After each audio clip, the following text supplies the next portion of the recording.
से दिए।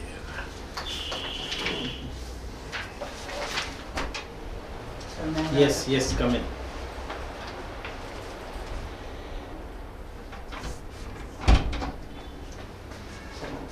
Sit down, please. Sit down. Thank you.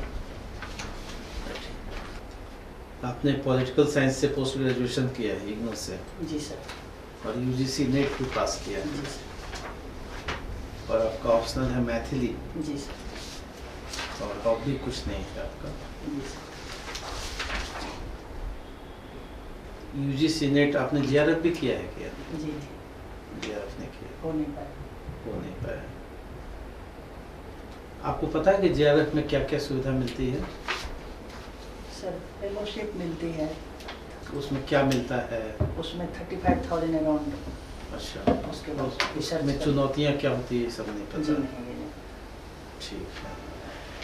और आपका ऑप्शनल है मैथिली लिटरेचर है। जी सर।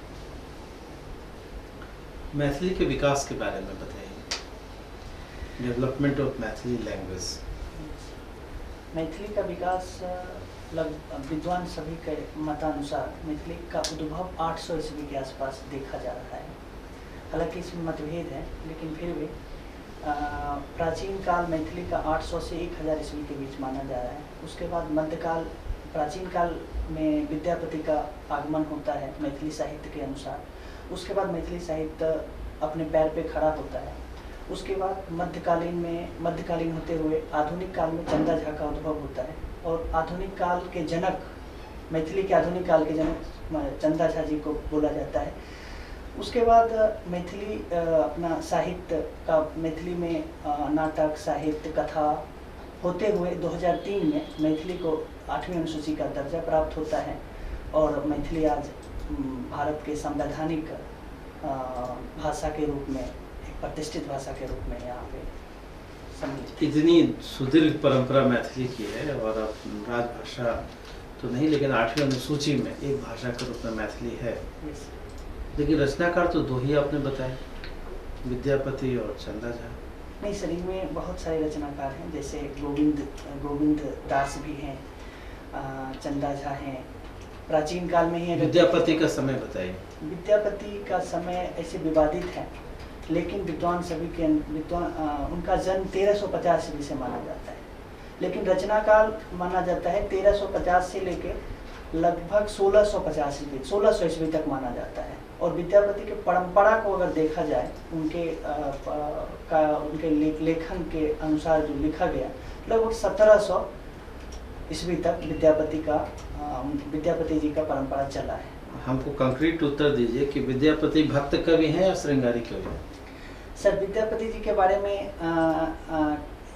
डायरेक्ट कोई कंक्लूजन निकालना उचित नहीं है, क्योंकि विद्यापति जो लिखे हैं श्रृंगारिक रूप में भी लिखे हैं, क्योंकि वो एक दरबारी कवि थे, और दरबार में उनको दरबार को भी खुश करना था, और आराध्य प्रभु श्री कृष्ण के बारे में भी वो लिखना चाह रहे थे। दोनों का एक उदाहरण दीजिए, श्रृंगार और भक्ति का।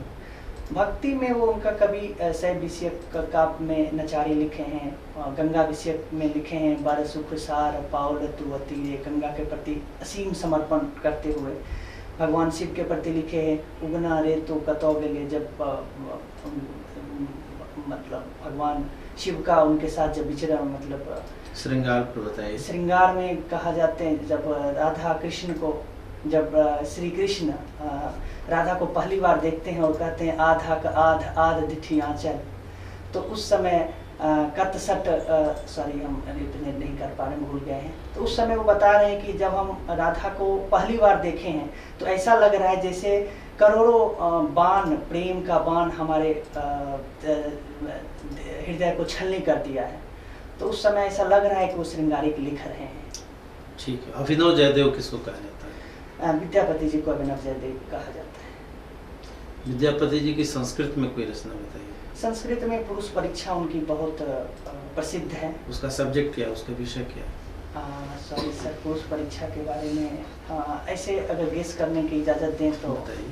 पुरुष परीक्षा में पुरुषार्थ के बारे में बताया गया, मनुष्य का कैसा पुरुषार्थ होना चाहिए, शायद इसी का है। इसी के भक्ति आंदोलन और मैथिली, इसके बारे में कुछ ज्ञान है आपको? एग्जैक्ट तो हम नहीं बता सकते हैं, लेकिन फिर भी अगर इजाज़त दें तो कुछ बताइए। हाँ, भक्ति आंदोलन का प्रारंभ लगभग मध्यकाल में देखा जा रहा है, और मैथिली में चैतन्य विद्यापति का बहुत बड़ा योगदान है और गोविंद दास जी का बहुत बड़ा योगदान है। विद्यापति एक वैष्णव भक्त कवि थे, और उस दृष्टिकोण से देखा जाए तो उन्होंने भक्ति आंदोलन में, विशेष करके मिथिलांचल में, उन्होंने एक क्रांतिकारी परिवर्तन लाया, क्योंकि एक मुस्लिम आक्रांता 1300 ईस्वी 1400 ईस्वी के आसपास मुस्लिम आतताई का बार बार आक्रमण हो रहा था, और विद्यापति जी भक्ति दृष्टिकोण से वो जनमानस में एक भक्त के प्रति, भगवान शिव के प्रति नचारी। नहीं, हमने विद्यापति किससे प्रश्न नहीं पूछा, हमने प्रश्न पूछा भक्ति आंदोलन और मैथिली भाषा, मैथिली लैंग्वेज। जी सर। तो एक तो विद्यापति जी हैं, दूसरा गोविंद दास हैं। गोविंद दास जी भी भक्ति आंदोलन में बहुत बड़ा योगदान दिए हैं, जैसे चैतन्य महाप्रभु से प्रभावित गोविंद दास जी। नहीं, हमको ये बताइए तो गोविंद दास या किसी भी मैथिली लिटरेचर ने फ्यूडल सोसाइटी के विरोध में 2 लाइन बोला? जी, फ्यूडल सोसाइटी में यात्री जी, जिसे हिंदी में नागार्जुन की भी उपाधि दिया गया, उन्होंने बोला है। ये तो आधुनिक काल, हम मध्यकाल की बात। हाँ सॉरी सर, मध्यकाल में रिकॉल नहीं कर। कोई बात नहीं। मैथिली लिटरेचर और इंडियन फ्रीडम स्ट्रगल, इसमें कुछ लोग कवि हुए हों, भारतीय राष्ट्रीय आंदोलन और मैथिली लिटरेचर, जैसे अवधि में बहुत कुछ लिखा गया, ब्रज में लिखा गया, खड़ी बोली में तो लिखा ही गया है ना, राजस्थानी में भी लिखा गया। मैथिली साहित्य ने अंग्रेजों के विरोध में कुछ लिखा हो, उसके बारे में बताइए। मैथिली साहित्य में एक नाटक पंडित जीवन झा का आता है, जो भारतेंदु हरिश्चंद्र जो लिखे थे, उन्हीं के तर्ज पे वो लिखे हैं, जो प्रत्यक्ष रूप में तो अंग्रेज का विरोध नहीं करते हैं, लेकिन ऐसा लगता है कि अंग्रेज आताताई के विरुद्ध वो लिख रहे हैं। सर, आपका क्या हॉबी है? सर हॉबी डेवलप नहीं, आपने लिखा है नो।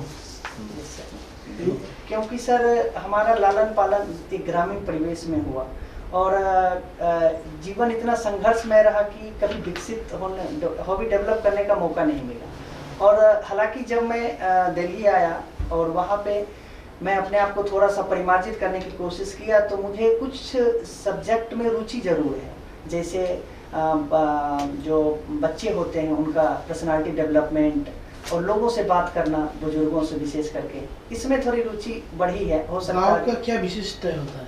सॉरी सर, एक बार, एक गांव का क्या कैरेक्टरिस्टिक होता है?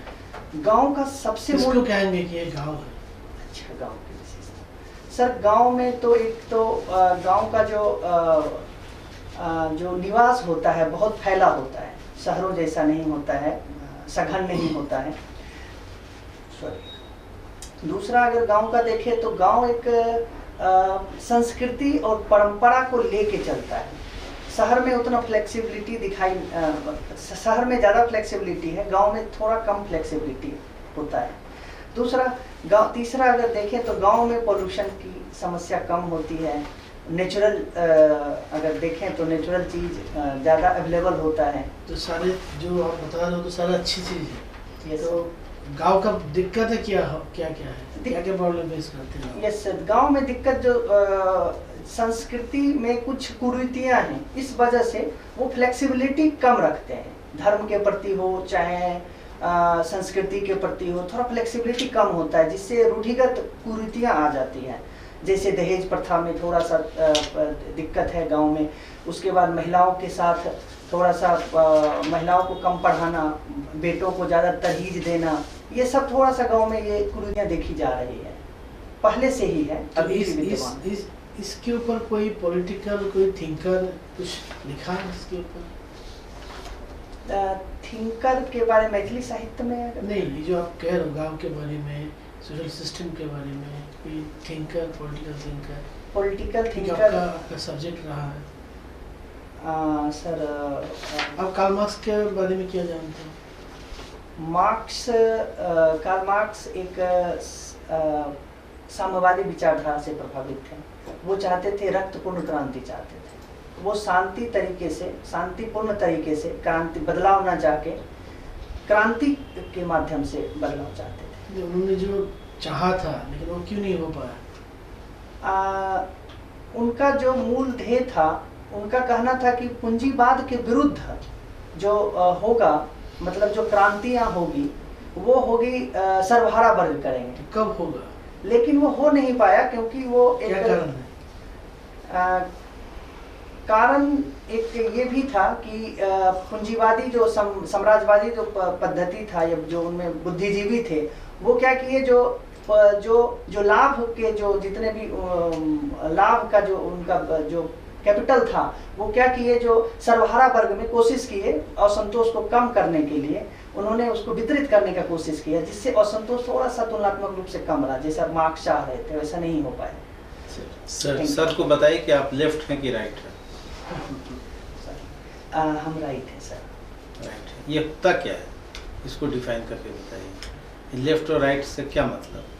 सर जहाँ तक हम समझ पा रहे हैं, अगर कोई व्यक्ति राइट हैंड से कोई काम कर रहा हो, वो उसे राइट माना जाता है।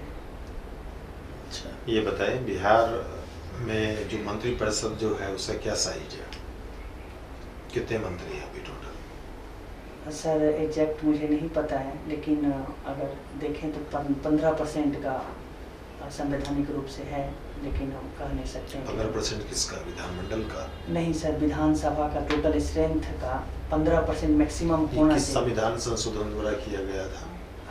ये सर, सॉरी सर, ये एग्जैक्ट नहीं बता सकता। अच्छा, कैबिनेट का साइज जो है आपके हिसाब से बड़ा होना ज़्यादा अच्छा है या छोटा होना? सर दोनों में अपनी सीमाएं हैं और एडवांटेज। अभी जो मोदी के मंत्रिमंडल का जो विस्तार हुआ है, आपको लगता है इसका कारण राजनीतिक है या प्रशासनिक? सर अगर क्योंकि एक पॉलिटिकल पार्टी है, पॉलिटिकल पार्टी का हो सकता है अपना राजनीतिक हित हो, लेकिन जहाँ तक मैं समझ पा रहा हूँ कि अगर अभी जो परिवर्तन हुआ है, पहले तो जो वर्तमान सरकार है वो मिनिमम गवर्नमेंट मैक्सिमम गवर्नेंस के तर्ज पे चल रही थी, लेकिन हो सकता है कुछ कमियां उनको दिखी हो, इस वजह से उन्होंने मंत्रिमंडल का विस्तार किया और पहले से ज़्यादा स्ट्रेंथ उन्होंने रखा। अच्छा, ये बताएं कि मंत्रियों का बदलना, मान लीजिए कोई शिक्षा मंत्री है, 3 साल से वो शिक्षा मंत्री है, फिर उसको बदल के हम गृह मंत्री बना दिए या कोई और मंत्री बना दिए, आपके हिसाब से कहाँ तक उचित है? सर मेरे अनुसार से अगर देखा जाए तो उनके पास अगर वास्तविक रूप में शिक्षा के प्रति रुचि हो और शिक्षा में अगर उनको विशेषज्ञता हासिल हो तो उनको देना तो बिल्कुल सही है, क्योंकि भारत का शिक्षा व्यवस्था तुलनात्मक रूप से बहुत जर्जर स्थिति पे है। जिस रूप में भारत में कहा जाता है कि हम न्यू इंडिया का डेवलपमेंट करेंगे, उस दृष्टिकोण से एक योग्य व्यक्ति को होना चाहिए। मखाना के बारे में जानते हैं आप बिहार में? Yes sir. किस किस एरिया में होता है ये बिहार में? ये सर सीतामढ़ी, मधुबनी, इस एरिया में, दरभंगा में भी थोड़ा बहुत देखा जाता है। अच्छा, क्या ये एक्सपोर्ट की संभावना देखते हैं इसमें आप? इसमें सर यस सर, इसमें तो क्योंकि पूरा भारत में देखें तो सबसे बड़ा उत्पादक भी मखाना का बिहार ही है। तो कौन कौन सा केस प्रोडक्ट है बिहार में जिसकी एक्सपोर्टिंग हम लोग बढ़ा सकते हैं? बिहार में लीची का प्रोडक्ट, लीची एक ऐसा है जहाँ पे पूरे भारत लेवल के साथ इंटरनेशनल लेवल पे भी वो फेमस है। मखाना हो गया, उसके बाद सर बिहार का सबसे सांस्कृतिक रूप से देखें तो मधुबनी पेंटिंग है जो पूरे विश्व स्तर पे है। उसके बाद सर देखें तो बिहार में आम का बहुत ज़्यादा उत्पादन होता है। अगर उसमें थोड़ा सा संशोधन किया जाए, बेहतर अगर क्वालिटी का किया जाए तो आम का भी एक्सपोर्ट वहाँ पे हो सकता है। ठीक ठीक है, आपका ओवरऑल एक्सप्रेशन, बोली चाली तो ठीक है सही। सिर्फ 2-3 चीज मुझे लगी। स्माइलिंग को थोड़ा सा कम कीजिए। अच्छा। कोई भी चीज का वो होना चाहिए, क्योंकि बोर्ड एक फॉर्मल जगह है, बिल्कुल है ना, तो आप भी स्माइलिंग फेस पे जरूर रखिए, लेकिन हर समय हर बात के जवाब में स्माइलिंग होना जरूरी नहीं है। दूसरी बात, एक्सप्लेनेशन बहुत लंबा देते हैं आप किसी भी चीज का, संक्षिप्त में जवाब दें उसका। जैसे सर ने मैथिली का इतिहास पूछा तो टू द पॉइंट जवाब दें आप संक्षिप्त में। उसको बहुत डिटेल ना करें। जब डिटेल बोर्ड के मेंबर को जरूरत पड़ेगी वो खुद पूछेंगे आपसे।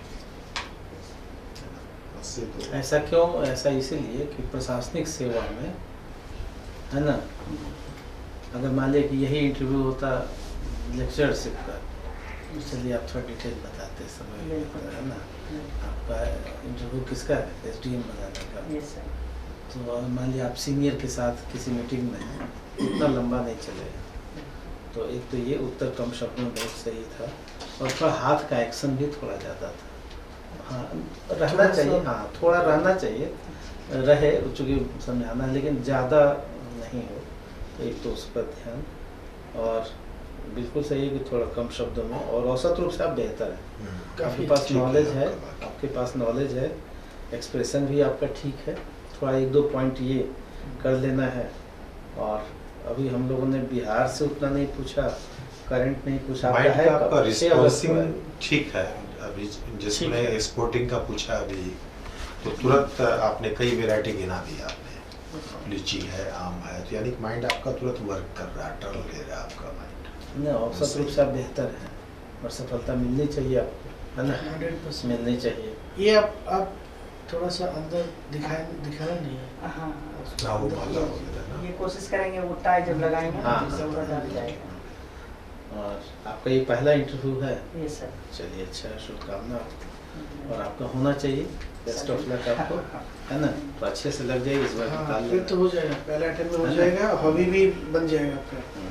अच्छा, हॉबी को रखना ठीक है या नहीं, हॉबी को तो आपको देना चाहिए। और जो आपने एक्सप्लेनेशन दिया कितना संघर्ष था, हॉबी में कोई संघर्ष का क्या योगदान है? कुछ भी हो हॉबी सकता किसी है। भी चीज का, रीडिंग भी हॉबी हो सकता है। अच्छा, नॉवल संघर्ष के दिनों में आदमी गाना गाता है, उसको अच्छा हाँ। लगता है। अच्छा, आज मेडिटेशन वो ध्यान करता है, मेडिटेशन बच्चों से करता है, बात अच्छा लगता करना, है। बुजुर्गों से बात कुछ करना, भी हॉबी डाल दीजिए। अच्छा, चिंतन करना, कुछ भी हो सकता है। ये अननेचुरल लगता है। आप किसी से भी बात करें, वो बोले कि मेरी को रुचि ही नहीं है, मेरी को हॉबी ही नहीं है, आप ये आदमी है या नहीं है? अरे खुद से बात करना हम सोचे थे। ऐसे बोलो ना हॉबी की, मेरा जो बुजुर्ग है हमारे गांव में, उनके साथ बैठ के चर्चा करता हूँ, समझ सके इश्यूज को लेके। जी, हाँ भाई। अब पूछे नहीं इशू, हाँ एजुकेशन के बारे में वो हम पूछते रहते बड़े के साथ। जब भी गांव जाते हैं तो अपने गांव के बुजुर्गों से हमको मिलना अच्छा लगता है। तो जब भी जाते हैं, एक तो कम हो गया ना, जब भी जाते हैं, घर में बागवानी करते हैं, बागवानी करते हैं, घर में थोड़ी सी बागवानी है तो वो करना मुझे अच्छा लगता है। अच्छा जी, बिल्कुल। कुछ होना चाहिए, हाँ। With justification. ऐसे नहीं कि ऐसे बोल के हॉबी लाइफ को क्रिएटिव बनाती है, आप क्रिएटिव पर्सनालिटी को ये शो करती है है ना, वो होना जरूरी है। अगर पूछे तो कुछ, ये जवाब सही नहीं होगा कि कुछ भी नहीं। हाँ, एकदम कुछ तो इंटरेस्ट होगा ही, जी। है ना, बस वही। मैंने आपने जो ये जो लिखा वो खुद तो क्रिएटिव साबित करने के लिए ही लिखा कि सब हॉबी लिखते हैं, मैं लिखूंगा हॉबी है ही नहीं। हाँ, इसीलिए लास्ट में बोले कुछ रुचि है सर, ये रुचि ये सब। इसमें नो लिखा एकदम हाँ, हो जाएगा। अच्छा, ठीक है सर, बहुत बहुत धन्यवाद।